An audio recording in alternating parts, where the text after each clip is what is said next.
So in today's episode, we'll be talking about transpose of a matrix. Now, what is essentially transpose of a matrix? A transpose of a matrix is defined as another matrix which is formed by turning all the rows of a given matrix into columns and converting the columns of the given matrix into its rows. So what happens is, let's look at an exercise. So here we'll be interchanging the rows and columns of the matrix as given. So let's say we have a matrix A whose elements are 1, 2, 3, 4, and 5, 6. Now here we have 2 columns and 3 rows. So the dimension of the matrix is given by 2 cross 3. What happens if the rows are written as columns and the columns are written as row? So let's look at the first row. The first row is 1 and 2. So in A transpose, so this is the symbol for transpose, or this might also be used as the symbol for transpose. You can either write T in the superscript, or you can put a star or a slanted line to represent the transpose of the matrix.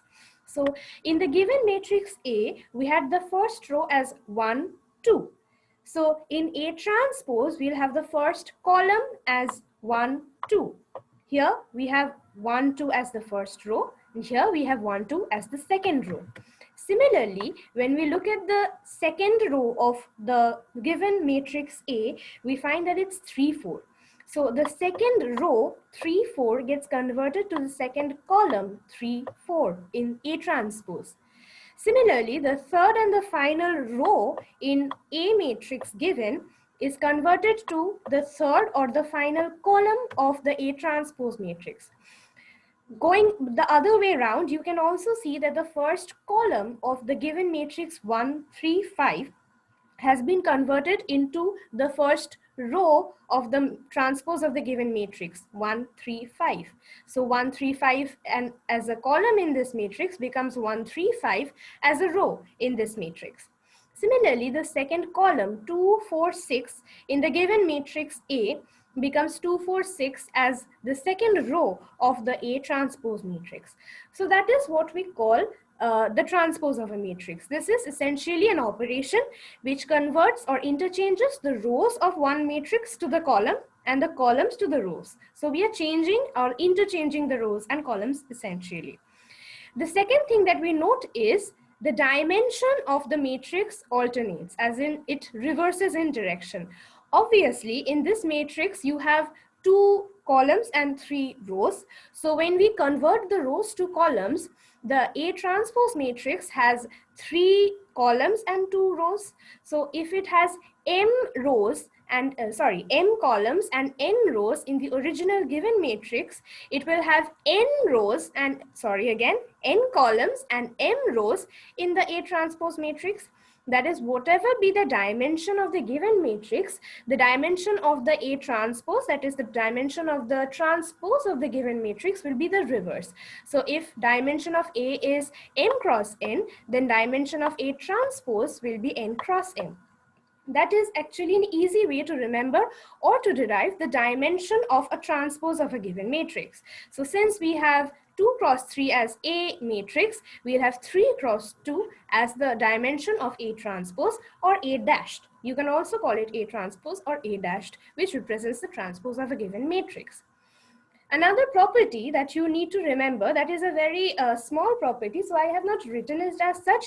Essentially what happens is, let's say you have a given matrix and you are asked to convert it to the transpose. That is, you are asked to transpose it. That is, you're converting the rows to columns and you're converting the columns to rows. So here you have converted the rows to columns and you have converted the columns to rows.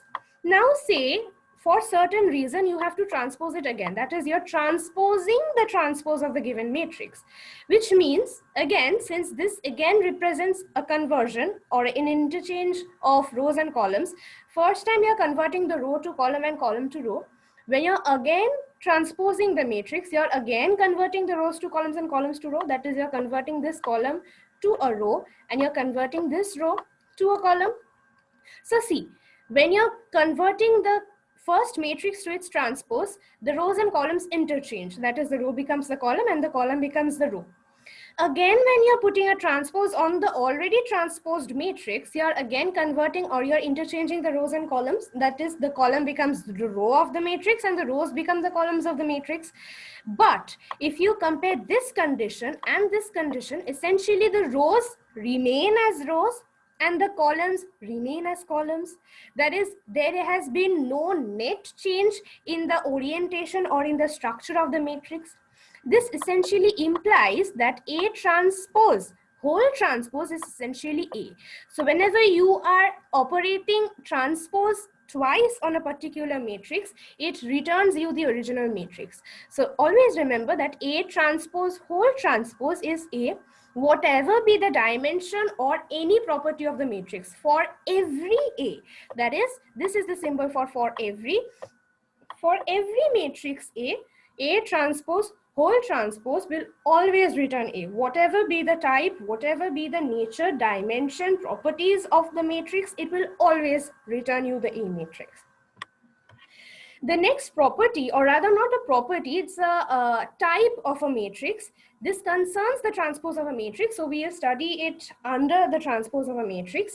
We'll be talking about symmetric matrices and skew symmetric matrices.